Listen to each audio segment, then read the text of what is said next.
Welcome to this Wisel Excel VBA tutorial. In this video we're going to explain how you can scrape website tables by clicking links on a page to expose different tables of data.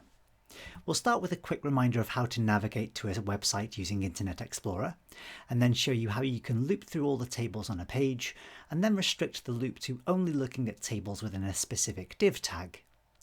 We'll remind you of some code you can use to parse table sections, rows and columns so you can get access to the individual values held within table cells. We'll then explain how you can loop through and click on some links on a web page to expose different tables, and then look at how you can use that to spit the output out into multiple output worksheets. There's quite a lot to do in this one. Let's get started. We already have several videos on scraping data from websites, but we received a question on one of these videos recently, browsing to websites and scraping a web page. And I hope the chap who made the comment doesn't mind me showing you this, but he was having trouble with a particular website getting data from some tables that seemed to be hiding the data of the tables from him. The particular website in question keeps track of football scores, or soccer scores for our friends in the States. And there are several tables available on this site, some of which are very easy to access. They all have fairly sensible, unique IDs, so they're fairly simple to get. However, there's a small section in here. I'm speculating slightly because the comment didn't mention exactly which tables Antonio was interested in. But there's a section of tables here which don't expose their data until you've actually clicked on the tabs to see them. So this is kind of an interesting problem. I had a quick play around to come up with a solution. I came up with a solution, not necessarily the best one, but if I click the little button I've created here, you can see that it fires up Internet Explorer and it navigates to the Serie A web page, which was the league that Antonio was interested in, and eventually it will end up with a set of 4 worksheets. Here we go, there they are, taking their data from those various tabs that I've just described. So the interesting part of this was how you get the web page to click on these links to expose the data in the first place. You may notice there's one missing tab there, the Progress tab, which didn't really have anything useful in it, just a set of coloured blocks which weren't available to be pasted in as data. So apart from that page, I've got access to all 4 of the other tabs. Anyway, because it was kind of an interesting problem to solve and the solution was a little bit different, I thought I'd make a quick video to describe how it works. I've started with a brand new blank workbook, and I've already saved it as a macro-enabled workbook with a sensible name. From here we can jump straight to the Visual Basic Editor and then insert a module into the project in the usual way. It'll be helpful before we start writing some code to get some hints and tips from the IntelliSense. So let's reference a couple of object libraries by heading to Tools, choosing References, and then in the list we want to look for Microsoft HTML object library first of all. And then not too far away from that one, there should also be Microsoft Internet Controls. Having done that, we can click OK and then begin a new subroutine called something like Scrape Scores or something along those lines. Let's start by writing the code that will navigate to a web page in Internet Explorer. We'll start with a variable that will hold a reference to a new instance of Internet Explorer, so dim.ie as new sh.view.Internet Explorer. We can then make Internet Explorer visible by saying ie.visible equals true, and then we can say ie.navigate and then pass in the URL that I want to navigate to. I'll open and close a set of double quotes, and then as I still have the web page open in Chrome, I can simply copy and paste the URL from the address bar into my VBA code. Having done that, I can quickly run this subroutine, and it shouldn't take too long for Internet Explorer to pop up, and just reassure ourselves that we're navigating to the correct page. Once the web page is loaded, I'd like to capture a reference to its document and store that in an HTML document variable. Let's declare a new variable dim html.doc as mshtml.html document. What I can then do is attempt to capture a reference to the document of the Internet Explorer application. So I can say set html.doc equals ie.document. If we attempt to capture a reference to the document before the page has finished loading, we're going to run into some kind of error. So you can hopefully see it behind the scenes here. We've generated an error because we tried to capture the reference to the document before the page had loaded. So let's close down that instance of Internet Explorer and end the procedure. Let's introduce a delay. Let's tell the code to wait until the page is ready. So we can do this in a couple of ways. Here's one technique. We can say do while ie.readyState is not equal to readyStateComplete, or ie.busy. We can then loop around until those conditions have been satisfied, and if we run the code again, this time we'll see that well, not much useful obviously, the page loads, but we don't get any runtime errors this time because the page has loaded before we attempted to capture a reference to its document.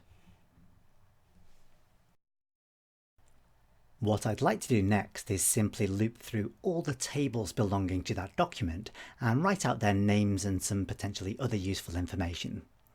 So in order to do that, let's have a variable which holds a reference to the collection of tables. I'm going to say dim HTML tables as MS-HTML dot iHTML element collection. So this variable can hold a reference to multiple HTML elements. I'd also like a variable that allows me to loop through them with a for each loop. So I'm also going to declare dim HTML table as MS-HTML dot iHTML element. So this can obviously hold just one single element rather than multiple elements. So having done that, we'd like to capture a reference to the collection of all the tables. So I'm going to say set HTML tables equals HTML doc dot, and then I'm going to use a method get elements by tag name. So the tag names of table objects is cleverly called table. Having done that, we can loop over the tables collection by saying for each HTML table in HTML tables, next HTML table, and then within that loop we can write a simple debug.print statement to write out something useful about each table object. Let's say HTML table.id, and I'll spell ID properly, that's I followed by a D, and then HTML table dot, let's go for class name as well, just to get some other useful, interesting bit of information. If I view the immediate window at that point, and then run the subroutine, eventually I'll end up with a list of table names and class names appearing in my immediate window. Let's have a look at what table names we've listed out. If I start to scroll up through the immediate window, we'll encounter a little section of tables beginning with standings 16548.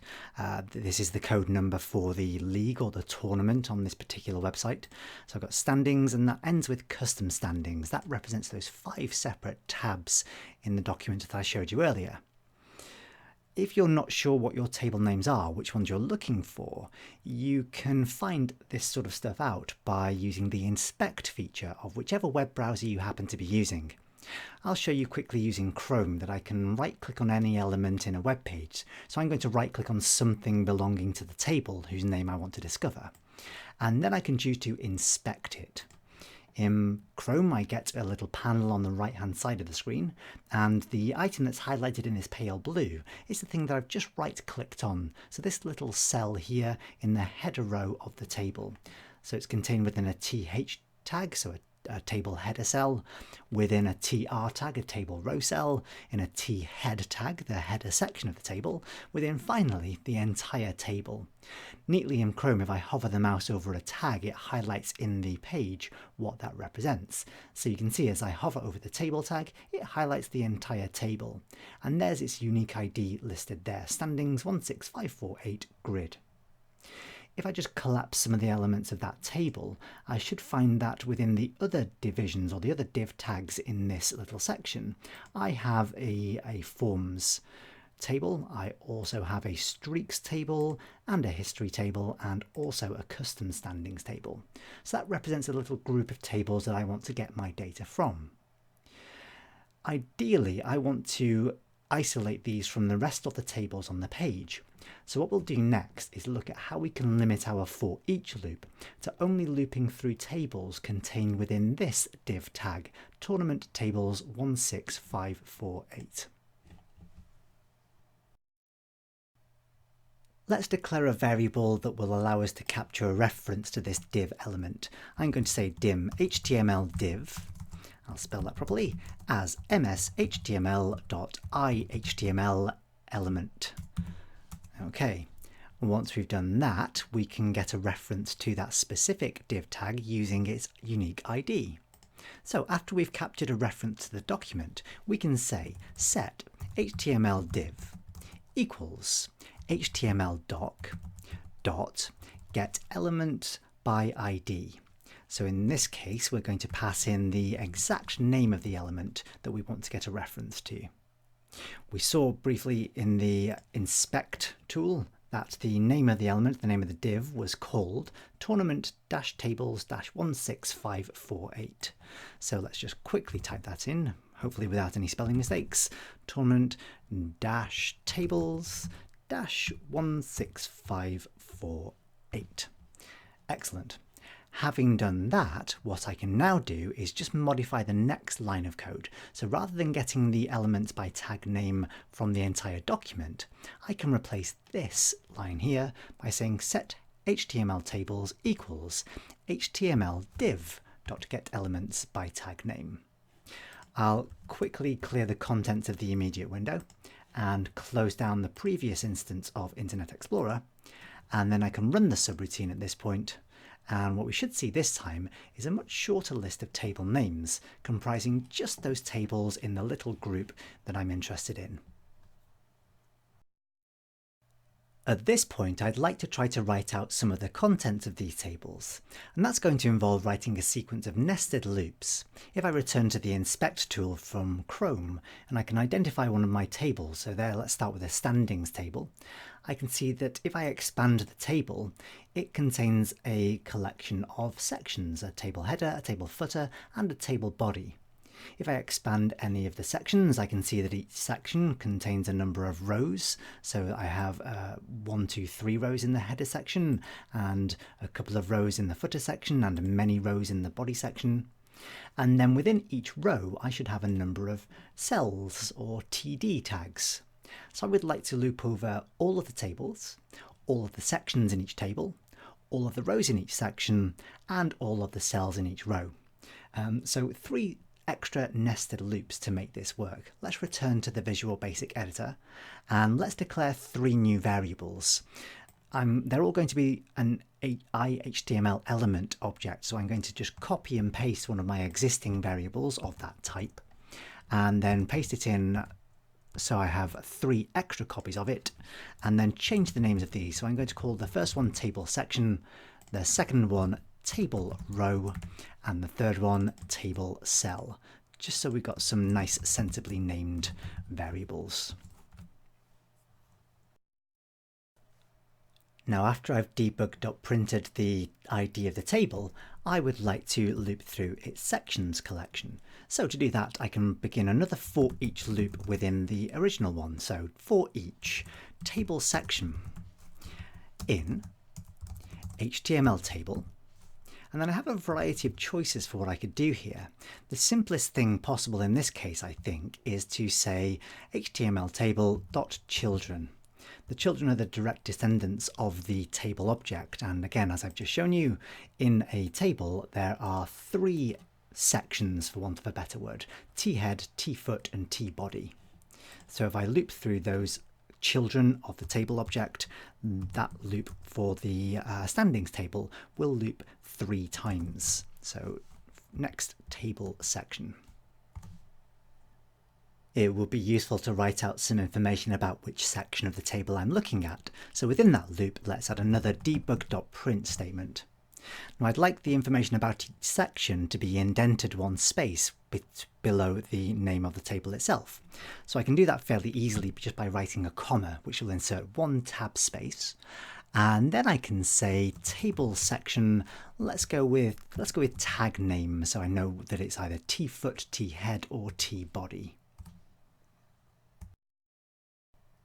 Now I'd like to loop over the rows in each section. So let's just close the immediate window just for the moment to give it a little more space.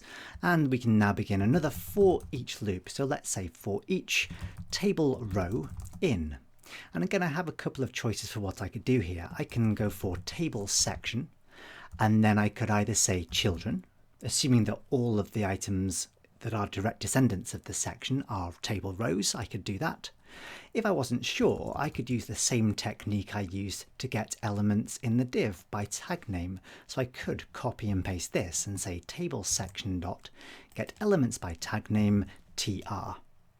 I think it's much shorter and easier, I'm sure you'll agree, just to refer to the children, as long as you can guarantee that all the children are the type you want, in this case TR tags, then we'll be absolutely fine with that. So let's say next table row just to finish off that loop. The final loop will follow similar principles, so we'll have another for each loop nested inside the table row loop. This time it will be for each table cell in table row dot children once again. I can then close that loop by saying next table cell, and we could have a debug.print statement that will print out each individual value from each cell on a new line in the immediate window. But that's going to be quite a lot of vertical space taken up if we print each value on a separate line. Just to make life a little easier and the information a little easier to read, let's declare a variable that we can use to put together all of the text from a single row in the table. Let's say something like dim row text as string. And then for each cell we encounter, we can build on the row text variable. For each row that we visit before we start building up the text, for each row we visit, we want to make sure that the row text is empty. So we can say row text equals an empty string, and we'll do that just within the for each table row loop.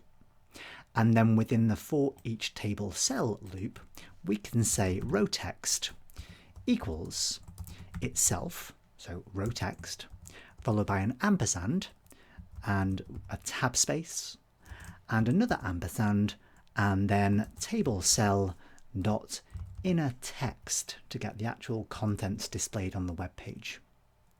Once we've finished looping through the cells in a single row, we can debug.print the table row text. So we can say debug.print row text, and we should probably have a couple of tab spaces before it. So let's have a couple of commas just to insert some tab spaces inside the immediate window. Okay, at that point, let's give the code a quick test. And what we ought to see happening if I finally display the immediate window, when the code is finished, if I view the immediate window, it'll come back to me eventually. There we go. So we can see that we're getting some information printed out. We're getting information about the custom standing section and the header section and the column headers of that section, but no data. Likewise for the body, we've got the body section and then no data whatsoever. If I scroll up and I can find the history table, we've got the history table, the header section, we've got the column headers, but the body section doesn't contain any data. Likewise for the streaks, and so on and so on and so on. The only table that we have any actual data for is the original standings table. So we've got the header section there, the footer section there, and then finally the body text with all of the individual details. As I mentioned earlier on at the beginning of the video, the problem is that until we've visited each of these tabs, really annoyingly, the data isn't available to be captured. So that's the next problem that we have to solve. To work out what we can do about this, let's head back to the inspect tool of whichever web browser you happen to be using. I'm going to right click on one of the items in the menu at the top, one of these tabs containing the data that I want to get. If I do that and choose inspect, I will find that this item is an anchor tag, an A tag. It has an href indicating the hyperlink that it will follow when it's clicked. It's a list item in an unordered list, and fortunately this unordered list has a unique ID, tournament tables 16548 options. As it's got a unique ID, I can easily capture a reference to this unordered list element, and then I could loop through the items, the elements with an A tag, and I can click the hyperlink attached to each A tag. So let's head back to the Visual Basic editor and let's tidy up a little bit. I'm going to clear the contents of the immediate window first, and then I'm going to scroll down a little bit and give myself a bit more space at the bottom, and then let's create a separate subroutine for listing table options. So I'm going to create a new sub, list table options. Just to save a little time, let's copy and paste some of the code from the original subroutine. So we can copy and paste all of the variables just for now. We won't need all of them, but we'll just copy them for convenience, all the way down to set html_doc equals ie.document. If we copy that code and then paste it into the new subroutine, we can then get rid of a couple of variables. Let's get rid of row text, we won't need that. Let's also get rid of HTML table and HTML div and table section. I want one iHTML element collection and two iHTML element variables, but let's rename them so they make a little more sense. The first one I'm going to rename is the HTML tables variable. That's going to become table options links. So that's going to be the collection of all the A tags in the list. I'll also have one called table options. That's going to hold a reference to the UL, the unordered list element. And then finally, I'm going to have one called table option link. And that's going to help us with a for each loop to loop through all of the A tags, all of the anchor tags. Now I'd like to set the table options variable to reference the unordered list. So I can say set table options equals html_doc.getElementById, and then in some parentheses and some double quotes I can write out the name of the UL or the ID of the UL tag that I want to get. With Chrome I can use the inspect tool to copy and paste that rather than write it all out from scratch. So if I find the name of the ID of the unordered list and right click on it, I can choose to copy and copy selector, and then if I head back to my VB editor I can paste the code in and then just get rid of the extra hash symbol that's appeared just in front of it. Now I want to get a reference to all of the A tags stored inside that list, so I can say set table options links equals table options dot get elements by tag name. You may notice that that option doesn't appear in the IntelliSense, so you can either write it all out yourself from scratch, or you can just copy and paste it from a separate part of your code. So let's just copy and paste that rather than typing it all out again. We then need to get access to the A tags, the anchor tags. And finally, we can set up our basic for each loop. We can say for each table option link in table options links, a couple of blank lines, and then say next table option link. Within this loop, I'd like to perform a couple of actions. First of all, I want to print out some information we can make use of later. So let's go with good old debug.print. And I'll say table option link dot, and then I'm going to reference a property which again won't appear in the IntelliSense. I'm going to reference the href property, and then I'm also going to refer to the inner text of the table option link. So table option link dot inner text. What I'd also like to make sure that I do is click on each link. So I'm going to say table option link dot click, so I can perform the click method. Having done that, I'm going to run the subroutine again, And what we should see this time is that we get, first of all, of course, the names of and the references of the anchor tags. So we can see the names shown on the web page as well as the href that it follows. And then I should also find that if I look in the Internet Explorer window, that instead of being on the standings page as I ordinarily would be, I've actually gotten all the way through the list of tabs and ended up on the custom dates tab, meaning that I've visited each of these 4 or 5 pages in turn. Now I need to get a reference to the table corresponding to the link that I've just clicked on. To do that, I'm going to need to construct the table name to get a reference to the table by its ID. So I want to extract everything to the right of the hash symbol in each of the href properties, and then concatenate to the end of that the word grid. If I just quickly switch back to the inspect tool, I can hopefully see, if I can find a table quickly, that one of my tables, the standings table, there we go, has standings-16548 -grid. So all the table names have -grid at the end of them. So to help with that, let's create an extra variable that will hold the name of the table. So I'll call it, very excitingly, I'll call it table name, and this will be a simple string, so as string. There are several techniques I could use to construct the table name, but here's an example using a couple of string functions from VBA. So let's say table name equals, and I want to start by getting characters from the right of the href property of the table option link. So let's use the right function first of all and refer to the table option link.href property. I then need to say how many characters I want to get, and of course that's going to vary depending on the length of the name following the hash symbol. So what I'm going to do is work out the complete length of the href text. So I'm going to say len table option link.href. I probably should have stored that in a separate variable though, but there we go. And then from that I'd like to subtract the index number of the hash character in the string. So I want to work out the position of that hash and then subtract it from the length of the entire string, and that will return the correct number of characters from the right. Again, I can do this in a couple of ways. I'm going to use the instra function or instring function for this. So I can say instra, I'm looking within table option link.href. I definitely should have used a separate variable for that. And then I'm looking for specifically a hash character.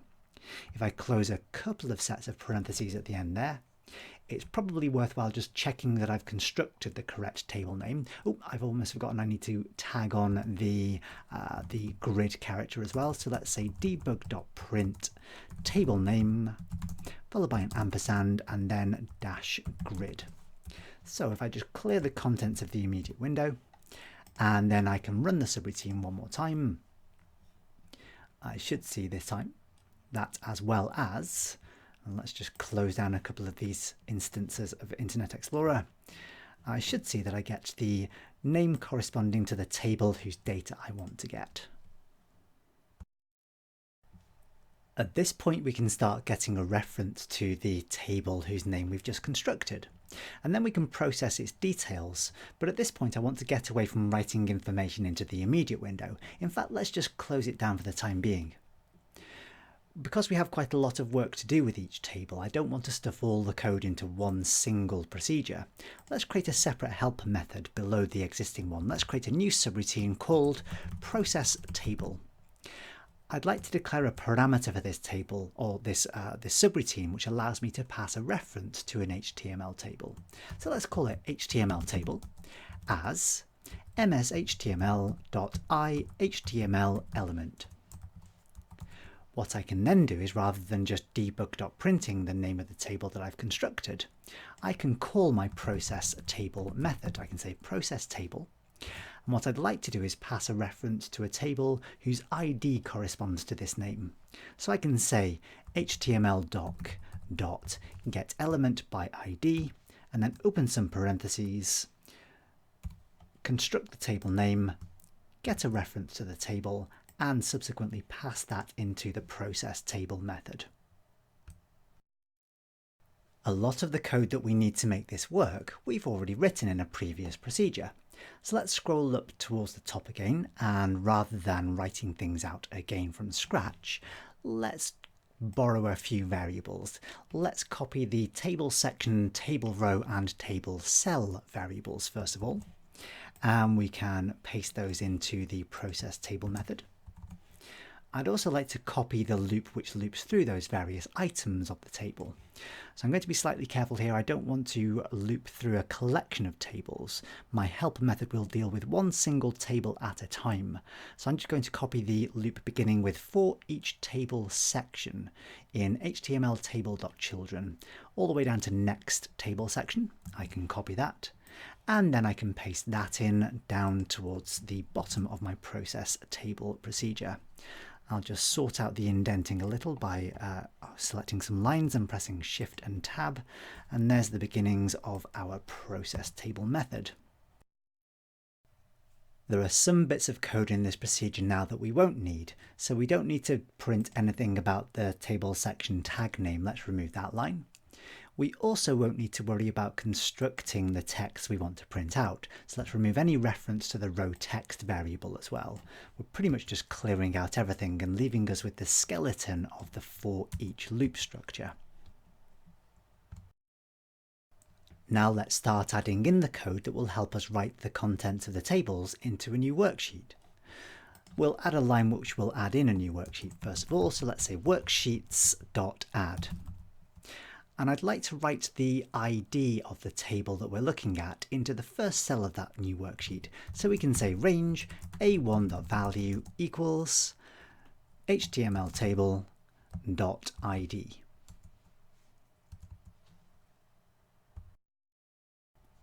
Next, we'll have a couple of variables which will help keep track of which cells we're looking at. Let's declare a variable called row num as.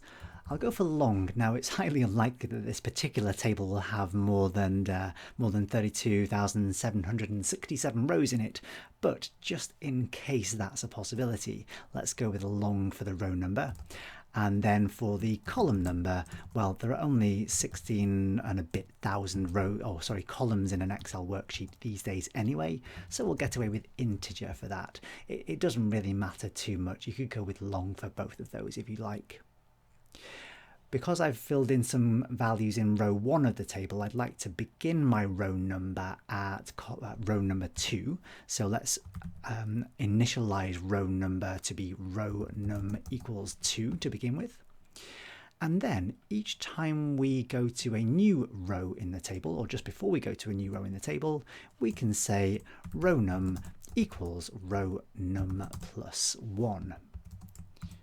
We can do something similar for the column number, so each time we go to a new row, before we start looping through the columns, we can set column num to be equal to 1, so we can say col num equals 1, and then each time we've finished with a single cell, we'll increment col number, so it's col num equals col num plus 1. Now let's simply try writing out the text of each table cell into the cell whose row and column number we've calculated. We can do that using the cells property, so we can say cells row num, comma, col num dot value equals, and then let's reference the table cell dot inner text. And at that point, we're ready to give this a quick test. So let's scroll up to the previous procedure, the one which will call our process table method. And if we begin running this one, we should find that we will see some new worksheets appearing, hopefully. There they go. There's one, and then the next, and so on and so on and so on. And when it has all finished, we should be able to switch back into the Excel worksheet and find that wonderfully, we've got data from custom. We've got data from history, which I think I mentioned earlier isn't particularly useful. It's just a pretty much empty cell. We can't copy the graphics. But we have information from the streaks page. We have information from forms or the history. And then we have information from the standings page as well.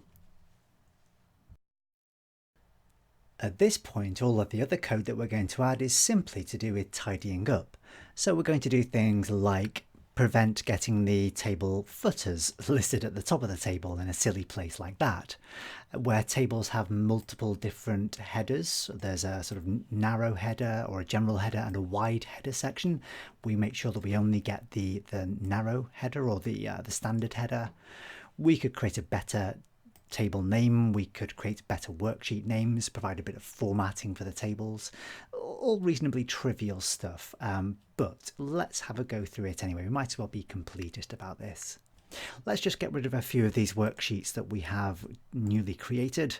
We could even create a procedure to do that for us as well, but let's get rid of all those except for our original sheet 1, and then return to the Visual Basic Editor and think about what we can do in the process table method. The first thing we'll do is make sure that we don't write out the footer section into each worksheet.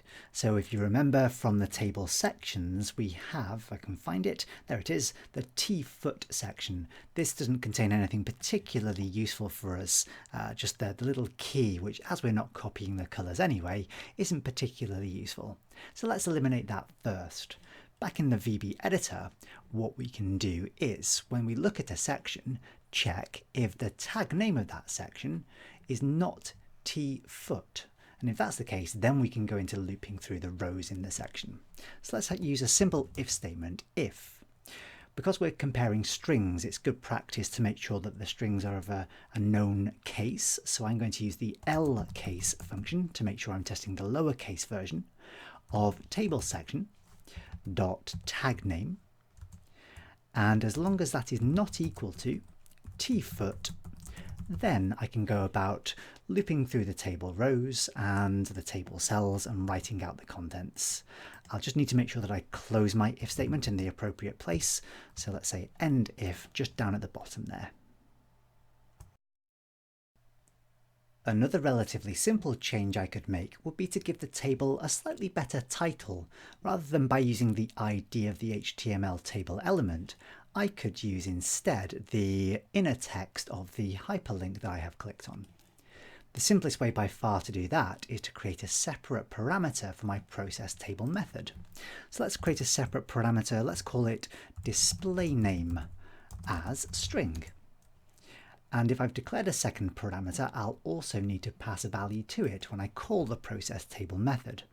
So let's say in the other procedure where I've said process table, after I've passed in a reference to the table, I can pass in also a reference to table option link dot inner text. I can then replace in the process table method where I'm changing the value of cell A1. Rather than using the ID of the table, I can replace that with display name instead. A slightly less simple change is to make sure that I only get one set of table headers rather than the set of 3 that I have access to for each table in the web page. If I just quickly switch back to the inspect tool and have a look at my table header section, the T-head section of a table. If I expand that, I'll see that I've got 3 separate rows. One is a general header, and then there are 2 separate wide headers. I want to make sure that I only get the general header, and in a convenient bit of consistency, the label for the table row with the general header in it is the same as the table name, or the div name at least, with the words general header attached to it. That's the same for each of these 5 tables. So to make that work, what we can do is head back into the VB editor, and let's just check first of all, once we've established that we're not looking at the table footer, we'll write a new if statement that checks if I am looking at the table header. So similarly, I'll say if lcase table section dot tag name equals t head then. If this is the case, what I'd like to do is get a reference to the table rows whose class name is equal to the name of the table, followed by the text general header. To avoid constructing the table name again as I did earlier, The simplest thing to do might be to declare a third parameter for the process table method. So let's declare a third parameter called, why not, table name as string. And then whenever I call my process table method, I can type in a comma and then also pass in the table name value to that parameter. I'm also going to want to get a reference to a collection of elements. So let's declare another variable in the process table method. So let's say dim table rows as mshtml.ihtml element collection.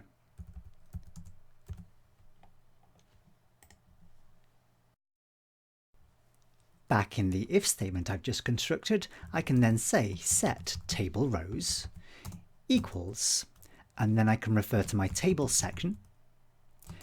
I can then use the get elements by class name. And again, unfortunately, this won't appear in the IntelliSense. So I can say get elements by class name, typing very carefully. And then I can construct the name of the class by using the table name parameter, and then concatenating to that dash general, and spell that properly as well, of course, dash general dash header. Okay. Now, if I wasn't looking at the table header, and I know that I've already excluded the table footer, I should check also if I was looking at the table body or T body.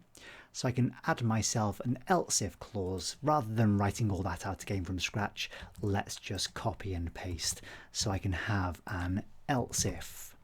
Lcase table section dot tag name equals T body then. In this case, what I would like to do is set table rows to be equal to table section dot children. So there we go. We'll have two different sets of table rows depending on which section that I'm looking at. If it's the body section, I'll just get all of the rows. If it's the header section, I'll only get the general header. I just need now to adjust my for each loop so that I don't always loop through all the children of the section. I only loop through what's contained in the table rows variable. And while there are many other things we could do at this point to improve the formatting of our results, let's just make one small concession to that. Let's do some column width changes right at the end. So once we've finished copying all the details from the table, let's refer to range A1 dot current region dot entire column dot auto fit. Feel free to play around with the other formatting, font sizes and background colors, etc, etc. That's all fairly trivial stuff. If we were finally to give this system a quick test, let's go back to the list table options routine. Not such a good name for that routine anymore, I don't think. It does far more work than just that. But let's just run the entire procedure and see what we end up with in our output. So we should check, we should see some new worksheets appearing as the procedure goes through. It takes a little while for it to work, but there we go, here they keep going. And eventually, when that's all finished, if we head back to Excel, have a look now at each of our 4 worksheets. We've got Sheet 11 custom dates, we've got progress, we've got Sheet 9 streaks, we've got Sheet 8 form, and we've got Sheet 7 standings. The last major thing we were going to do was exclude the table which doesn't return any useful data, and its inner text is called progress. We can solve that fairly easily. Let's just start by removing the sheets we've just created. We can select them all and delete them. And then returning to the VB editor, we can head to the list table options subroutine. Within the for each loop, which loops through the table options links, we can edit our debug.print statement. So let's test the value of the inner text of the table option link. So let's just remove the debug.print statement and replace it with an if statement which checks if lcase table option link.innerText is not equal to, and then look for the word progress. Then, providing we're not looking at that particular sheet, we can, or that particular table, we can click the link, we can calculate the table name, and then call the process table method. And finally, let's add in the end if statement. If we test the subroutine one more time, let's run the list table options procedure. This time we ought to end up with just 4 worksheets rather than 5. And as always, they take a little bit of time to start appearing. Here they come. And then when the subroutine is finished, if we can quickly check back into Excel and make sure that this time we don't have a fairly useless progress worksheet. There we go. As we've come this far, it would seem a little rude not to finish off the system by getting rid of any old versions of the worksheets and replacing them with some nice, sensibly named new ones. So let's add some more code to the Visual Basic Editor. We'll create a separate helper method, one that deletes all the worksheets except for Sheet 1. And in fact, to make our life easier, I'm going to rename Sheet 1, or at least change its code name in the Properties sheet to make sure that it's got a unique name. I'm going to call it Menu. What I can then do is write a new subroutine, delete old sheets. And this will simply loop through the worksheets collection using a worksheet variable, a for each WS in worksheets. In fact, let's restrict it to this workbook.worksheets, just in case we have multiple workbooks open. We didn't want to inadvertently delete worksheets in a separate workbook. We can say next WS, then inside the for each loop, we can say if not WS is menu, then WS.delete. I don't want to see any application warning messages when this happens, so let's say application.displayalerts equals false before we start deleting things, and then a quick copy paste of that and revert it to true at the end of the procedure. We'll need to call that before we start looping through and creating new worksheets. So let's scroll back up to the list table options procedure. And I think we'll get rid of all of the old worksheets before anything else happens. So let's just call the delete old sheets procedure. When we're creating new worksheets now, we can happily rename them. So when we add the new sheet, we can say active sheet.name, and we'll use the display. We'll use the display name, the nice sensible name that appears as the table header on the worksheet as well. Let's just head back into Excel now, and on sheet 1 we can create a button that will trigger our code. So let's head to the Developer tab, use the Insert tool and draw a basic form controls button. If you're fussy about where your controls are drawn, remember you can hold down the Alt key while you draw your button and it will snap to exactly the right dimensions of cells on the worksheet, so you can see as I'm drawing it there.